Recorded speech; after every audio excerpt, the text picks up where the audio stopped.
The U.S. just deployed the nuclear-powered USS Gerald R. Ford aircraft carrier and supporting strike group to the Caribbean.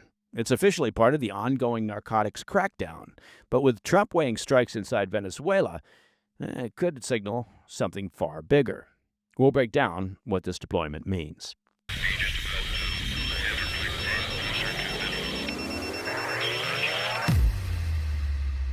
The USS Gerald R. Ford, considered by many to be the most powerful warship in the world, has arrived in the Caribbean.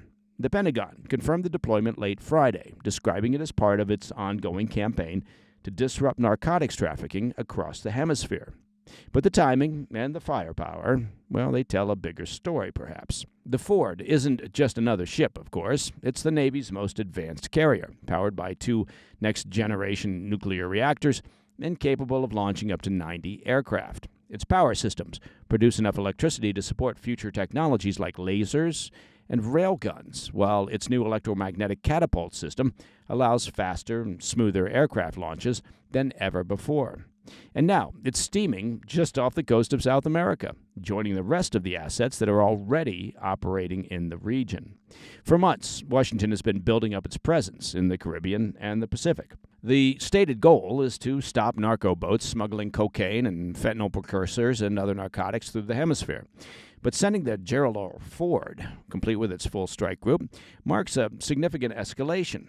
This is not a Coast Guard patrol. This is power projection on a global scale.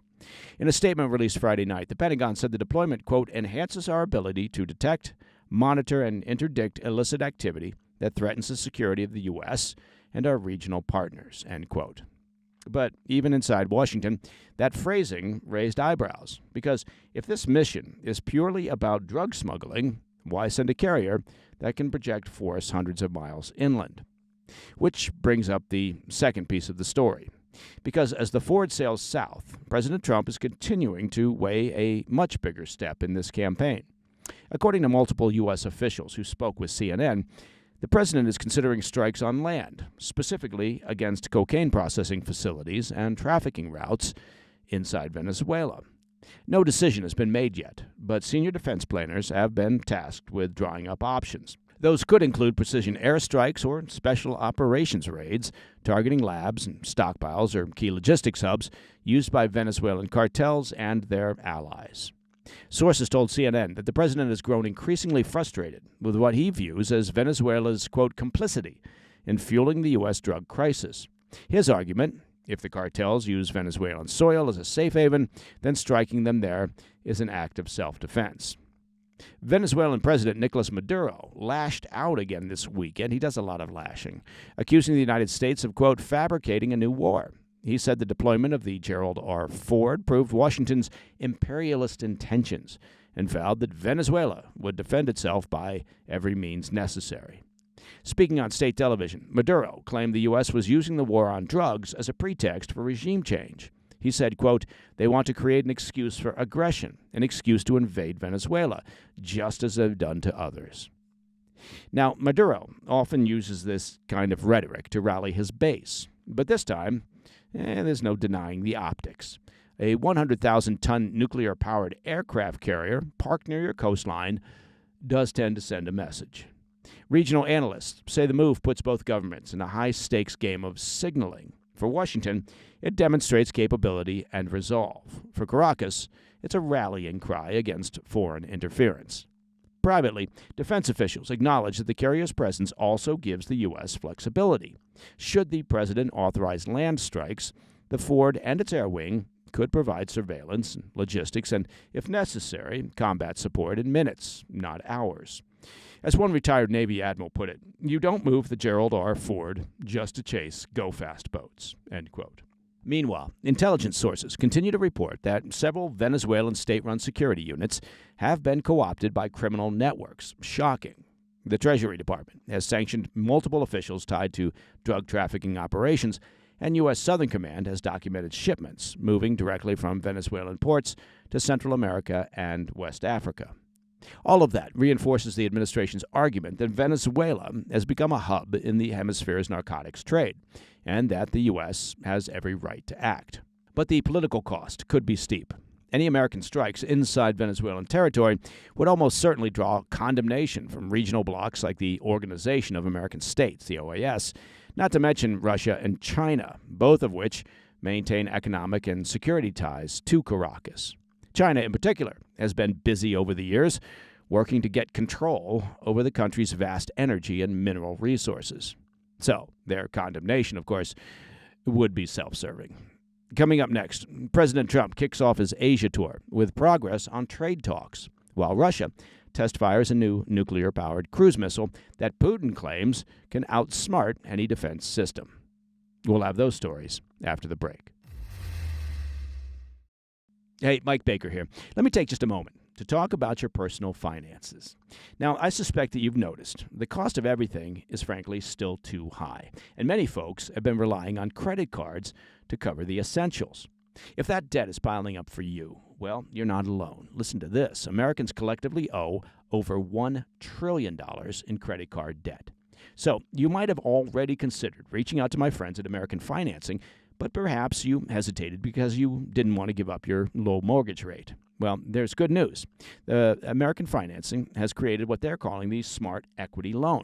Now, it's a solution designed to help you take control of your finances without touching your current mortgage. Unlike a HELOC, which can have, of course, varied interest rates, the Smart Equity Loan from American Financing offers a fixed rate. That means one predictable monthly payment, giving you peace of mind. The loan allows you to leverage the equity in your home to pay off high-interest debt, free up your cash flow, and keep your existing low mortgage rate intact.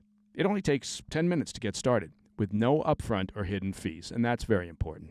Call American Financing today and start saving. 866-885-1881. The number again, 866-885-1881. Or just visit americanfinancing.net/PDB. Welcome back to the PDB.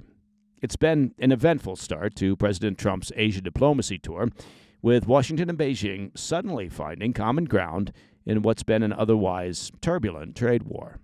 The talks began even prior to the president's touchdown in Kuala Lumpur, talks led by Treasury Secretary Scott Bessent and his team in what was a warm-up to Trump's broader Asia diplomacy push.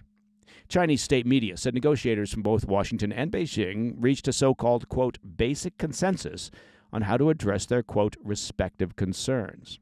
The talks brought together the Chinese Vice Premier, Bessent, and U.S. Trade Representative Jamieson Greer. A readout from Beijing described the meetings as candid, in-depth, and constructive, covering everything from shipbuilding penalties, agricultural trade, defense, tariffs, and export controls, really the full array of issues that have been straining relations between the world's two largest economies ever since Trump's trade war kicked off back in April of this year. Both sides, the statement said, agreed to, quote, further finalize the specific details and fulfill their respective domestic approval processes, end quote, whatever the hell that means. While Washington insists that Trump and Chinese President Xi Jinping will meet Thursday on the sidelines of the APEC summit in South Korea, Beijing has yet to formally confirm that meeting. Still, the progress in Kuala Lumpur suggests a rare cooling of tempers and a potential reset. Bessent told CBS News that the talks were, quote, very good, confirming that Trump's threat to impose an additional 100% tariff on Chinese goods had effectively been shelved. The Treasury Secretary said, quote, I would expect that the threat of the 100% has gone away, adding that China's plan to impose a, quote, worldwide export control regime on rare earth minerals was also off the table. So progress. In a follow-up interview with ABC News, Bessent said Beijing was now expected to delay its export restrictions for at least a year while it re-examines its economic fallout. He said, quote, we've set the stage for the leaders meeting in a very positive framework, an outcome that appears to be a diplomatic win for Trump, whose team had been pressing for movement ahead of the APEC summit. For regular PDB listeners, you'll remember this easing of tensions follows months of economic sparring between the two powers. Washington had expanded its export blacklist to limit Chinese access to U.S. semiconductor technology, while Beijing retaliated with sweeping export controls on minerals critical to the global supply chain. This new apparent calm marks a rare pause in a trade war that saw tariffs soar as high as 145% on Chinese imports and 125% on U.S. goods just earlier this year. It's a battle that Trump has long argued was necessary to rebalance what he calls, quote, decades of one-sided trade. Trump's team hopes his meeting with Xi will lock in an extension of the current trade truce, which expires on the 10th of November. When asked whether the pause would be renewed, Bessent said, quote, I would say yes, but the final decision is the president's. The easing in tariffs comes as Trump embarks on his first Asia trip since returning to office, already marked by a blitz of trade diplomacy. Upon arriving in KL, he presided over a ceasefire agreement between Cambodia and Thailand, praised Malaysia for its, quote, cooperation on trade and critical minerals, and announced new tariff reductions on Southeast Asia exports to the U.S. The truce with China is only one piece of Trump's broader regional push, which also includes a framework trade pact with Thailand, Japan, and renewed talks with Vietnam. It's a rare moment of optimism in a trade relationship at times defined by distrust, and the Trump administration calls it proof that his pressure strategy is paying off as Asian leaders come to the negotiating table. And, not to mention, but I will, there's talk that Trump's itinerary may culminate with a possible meeting with North Korean leader Kim Jong-un. Speaking aboard Air Force One, Trump told reporters he was open to meeting Kim at the DMZ, calling their relationship still, quote, very good. It would be the first time the two leaders have met since 2019, when talks broke down over a familiar impasse, Pyongyang's demand for recognition as a nuclear power and Washington's insistence on total disarmament. Sources say there's no confirmation of talks between the two leaders, but with Trump in neighboring South Korea, a possibility of a meeting remains alive. So as the president's Asia trip unfolds, the tone from both Washington and Beijing suggests a reset, at least for now. Okay, shifting gears. Moscow is flexing its muscles again. Oh boy. This time with a missile that it says can outfly and outsmart every defensive system on Earth. Sounds like Putin's compensating for something. The Kremlin announced a successful test of its nuclear-powered Burevestnik missile. That's a weapon that Russian President Putin calls proof that his arsenal remains unmatched. It was classic Putin theater. Dressed in camouflage, apparently wearing a shirt and not riding a tiger, and flanked by his top general Sunday, he told a meeting at a military post that the long-range nuclear-capable missile had completed what he called its, quote, crucial testing phase and would soon move toward deployment. Putin couldn't resist boasting that Russian scientists had once told him such a weapon was, quote, impossible. Now he said it exists, and it works. Putin is ordering Valery Gerasimov, chief of the general staff of Russia's armed forces, to get infrastructure ready for deployment of the new weapon. Gerasimov, who delivered the technical rundown, said the missile traveled some 8,700 miles and stayed airborne for about 15 hours. Powered by a nuclear reactor, he said the missile has, quote, essentially unlimited range and an unpredictable flight path that makes it almost impossible to intercept. The missile was first unveiled in 2018. The Burevestnik was conceived as Moscow's answer to the U.S. missile defense network. That's a project that Putin has railed against ever since Washington withdrew from the 1972 anti-ballistic missile treaty some 2 decades ago. Putin claimed Russia's nuclear forces now surpass any other nuclear power, boasting that the capabilities of his arsenal, quote, at the highest level. Just days after our coverage of Putin's latest nuclear drill, the Burevestnik launch became the sequel. The timing was hard to miss. Coming right after Trump indefinitely delayed his summit with Putin last week, it was Moscow's way of attempting to show strength. The earlier exercise, which Putin personally oversaw, rehearsed every leg of Russia's nuclear triad, land-based ICBMs, submarine-launched missiles, and strategic bombers, underscoring the Kremlin's determination to keep its deterrent visible to the world in an effort to not look upstaged by Trump. But Trump's tougher stance has only deepened Putin's frustration. The president's decision to lift restrictions on Ukraine's use of long-range missiles to hit Russian infrastructure has clearly rattled Moscow. Putin has since fired back with a warning that any such strikes, he said, would trigger a, quote, very serious, if not overwhelming response. That's a threat aimed at Kyiv and Washington. But it only underscores the dynamic that Trump has been driving all along. Russia's saber-rattling doesn't project dominance, it exposes desperation. As Trump himself put it, Russia has proven, quote, a paper tiger, unable to subdue Ukraine or dictate peace on its own terms. All right. Coming up in the back of the brief, French police appear to have cracked the Louvre caper. How about that? 2 suspects are under arrest after the $100 million jewel robbery, including one picked up at a Paris airport as he tried to flee the country. More on that when we come back. Hey, Mike Baker here with a great offer from our friends over at Birch Gold Group. Now you can buy gold and get free silver. That's right. For every $5,000 purchased from Birch Gold Group this month in advance of Veterans Day, they'll send you a free patriotic silver round that commemorates the Gadsden and American flags. Look, gold is up some 40% since the beginning of this year, and Birch Gold can help you own it by converting an existing IRA or 401k into a tax-sheltered IRA in physical gold. Plus, they'll send you free silver, honoring our veterans on qualifying purchases. And if you're current or former military, well, Birch Gold has a special offer just for you. They're waiving custodial fees for the first year on investments of any amount. With an A-plus rating from the Better Business Bureau and tens of thousands of happy customers, many of whom are PDB listeners, I encourage you to talk with Birch Gold to see if diversifying into gold is right for you. It's simple. Just text PDB to the number 989-898 for a free information kit and to claim your eligibility for free silver with a qualifying purchase before the end of the month. Again, text PDB to 989-898. In today's Back of the Brief, it was a heist that captured headlines around the world. A $100 million Louvre robbery that's now unraveling after French police arrested 2 men, one of whom was trying to flee the country. French authorities captured one of the alleged thieves Saturday night at Paris's Charles de Gaulle airport as he attempted to board a flight bound for Algeria. That's according to Le Parisien. The second suspect was picked up shortly afterwards, still in the French capital.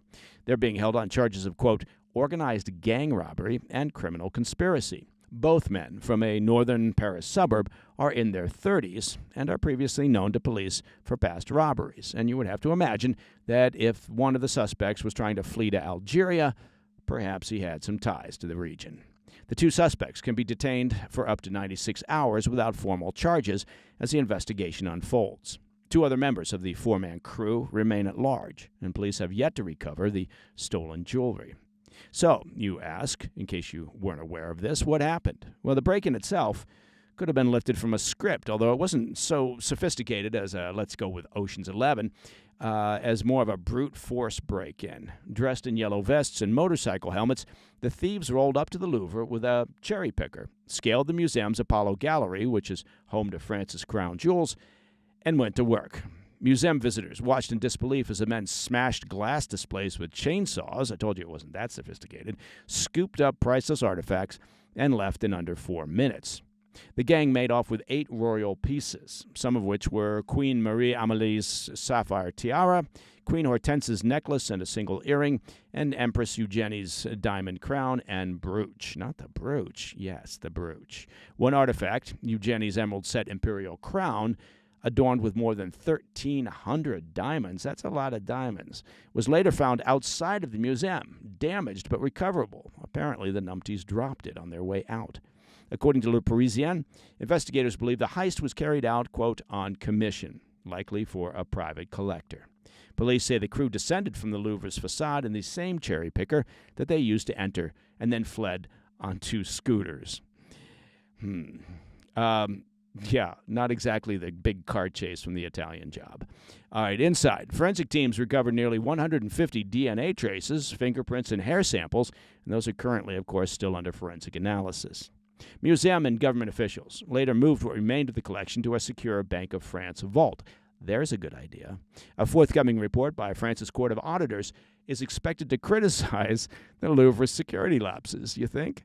Revealing that video surveillance systems across the museum's galleries are inadequate and that security spending in 2024 was dramatically lower than 2 decades earlier.